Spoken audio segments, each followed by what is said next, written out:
Let's have a look at the Sanskrit alphabet and how to pronounce each and every letter. Before we begin, we'll have a look at this alphabet chart. You can see on the right side the vowels. Most of them have a short and a long version. And on the left side, consonants, 25 consonants. Then we have 5 semivowels and 3 sibilants, 3 sounds of the S. Now, the place of pronunciation in Sanskrit is extremely important because that's where the sound gets generated from. And there are 6 different places: from the throat, from the palate, from the cerebrum, the lips, the teeth, and through the nose. And we'll look at this more deeply once we reach the category of letters, which are pronounced from each of these places, and I'll come back on that. So let's begin with the vowels. First one is a, as in the word but, a. Long version of this is ah, father, ah. I, as in it, I. And e, beat. This is held for 2 matras, 2 lengths of time, whereas the short one is 1 length of time. I, e. U, as in full, u. And oo, pool, oo. R, rhythm. The long one is r, marine. Now this is an interesting letter. It's very seldomly used, and there's not really an English equivalent for it, but it sounds something like this: lr, lr, revelry, lr. Now we go on to a, as in 8, a. I, as in aisle, I. O, as in go. Ow, as in loud, ow. Now this is called anuswara, a little dot on top of the vowel. In this case, it's The dot sounds represents the sound of like hum, And here's another special one, the 2 dots at the right side of the vowel. It's called visarga, and it creates a kind of echo sound. So in this case, the 2 dots are placed after the vowel, so it becomes aha. If it's after an e sound, for example, it will be ihi, like shantihi. Okay, now let's go on to the consonants. We start with the guttural category. In case you forget, it'll be on the left top corner where you can see which category it is in. So this means the sound gets created from the throat. Ka, as in kid, ka. Now we have the mahaprana. So you use a lot of air to pronounce this letter. Ka. There's no exact English equivalent for this letter, but if you would say blockhead, it's the k and h sound. K. Next is g, as in game, and then mahaprana, g, log hut, g. Now the nasal of this category is ng, as in sing, ng. Now the next 5 consonants are pronounced from the palate.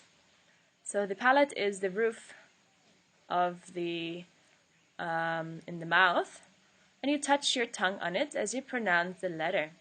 Ch, as in chip, ch. Now the mahaprana, using a lot of air, ch, as in chest, ch. J, as in jump, and j, hedgehog. No exact English equivalent, but we can try.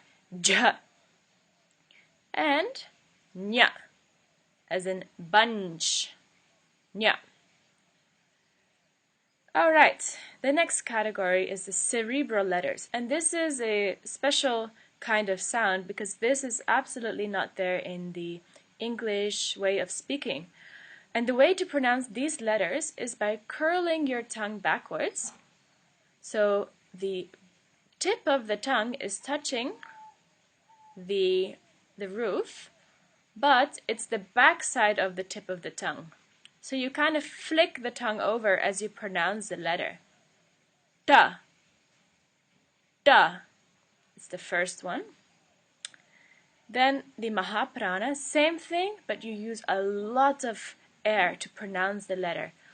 Ta. Ta. Then the next one is da. Da. And the Mahaprana, da. Da. And the nasal of this letter is na. Na. So again, you flip your tongue over with the back side of the tip of the tongue. You flick it against the roof of the palate. Na. Okay.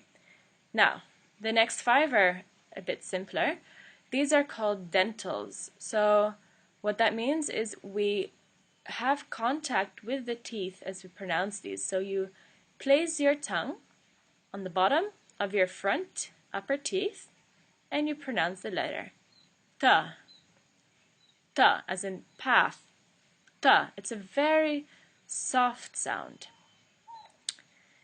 Now, this is the Mahaprana, so it sounds like ta. You still place your tongue on the teeth and using a lot of air. Ta. Then we have da.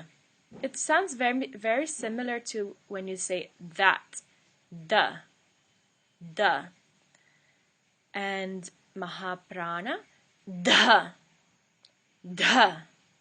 Feel free to exaggerate a little, especially as you are learning, because since we don't have these sounds in English, we need to really get used to them and accustomed to them. So that's why I'm also saying it quite loudly. Da.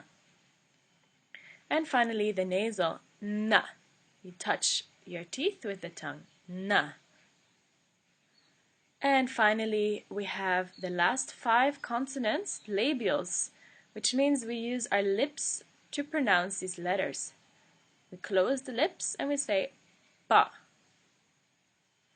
On the right side it says not as an example, so that's obviously not the right example for this. So let's say put instead. Pa. Pa. Then we have Mahaprana, so it's pa with a lot of air. Pa. Like loophole. Pa. Then ba, as in bin. Ba. And ba. Ba. Finally, we have the nasal, ma, as in much. Ma. Okay, now we have a couple of semivowels. The first one is ha, as in hum. Then we have ya, as in yippee, or yoga. Ra, as in rain. La, as in luck. And va, as in vase. So va, you kind of place your front teeth on your lower lip as you pronounce the letter va. The sound is in between V, an English V, and an English W. So it's not va and it's not wa. In between, va. Va. Like Varuna or Shiva in Sanskrit. Okay, and now we have 3 sibilants, 3 sounds of S. The first one is sh, as in sure. Sh.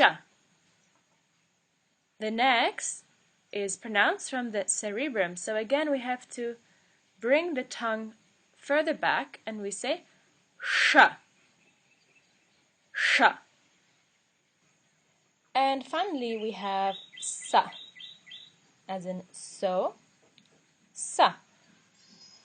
And that covers the basic alphabet of the simple vowels, semivowels, sibilants, and consonants in Sanskrit.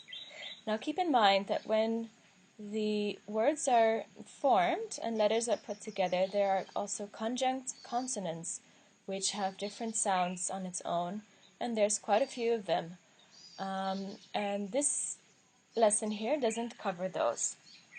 But maybe we can do that in the future if there's interest. For any more information or any classes, retreats, you can visit the website lakshayoga.com. Thank you very much. Namaste.